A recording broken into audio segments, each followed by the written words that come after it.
Добрый вечер, друзья! Итак, самые значимые моменты в спорте за последние 24 часа.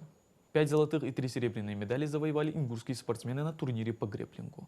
Ахмед Машхоев показал отличные результаты, завоевав 2 золотые медали в весовой категории до 38 килограммов.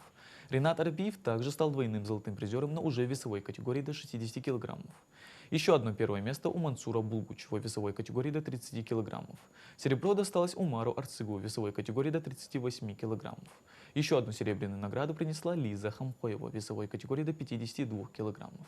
Турнир проходил в это воскресенье в Москве. Воспитанники спортивной школы Али-Юрт показали отличные результаты на открытом турнире по дзюдо.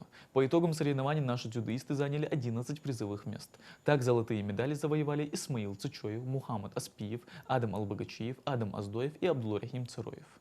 Серебро досталось Мухаммаду Цычоеву, Адаму Таршоеву и Абдул-Алиму Плиеву. На третью ступень пьедестала поднялись Сулейман, Абдул-Малик и Джабрил Цычоевы. Всего в соревнованиях приняли участие более 100 спортсменов из разных республик. Турнир проходил на минувших выходных в Кабардино-Балкарской республике. А теперь перейдем к футболу. Команды «Газовики» и СКР вышли в полуфинал офисного кубка по футзалу. «Газовики» переиграли в четвертьфинале KDV Инк со счетом 4-1. 3 гола во встрече забил Ильяс Местоев. Следователи обыграли «Аэропорт Мага» со счетом 4-2, благодаря дублям Гапура Халухоева и Хасана Даурбекова.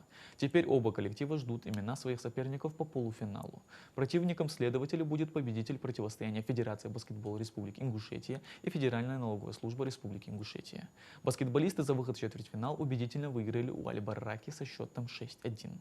Сегодня должны определиться последние четвертьфиналисты Кубка. Победители встречи «Сириус» против судебной системы Республики Ингушетия и Фонд обязательного медицинского страхования против АйСИД определят последнюю пару в четвертьфинале.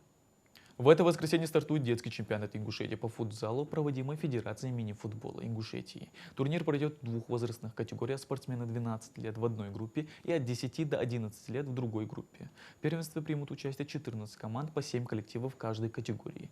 Матчи будут проходить во Дворце спорта «Магаз» имени Берда Евлоева каждое воскресенье с 10 часов утра до 16 часов вечера. Это были все спортивные новости на сегодня. Спасибо за внимание.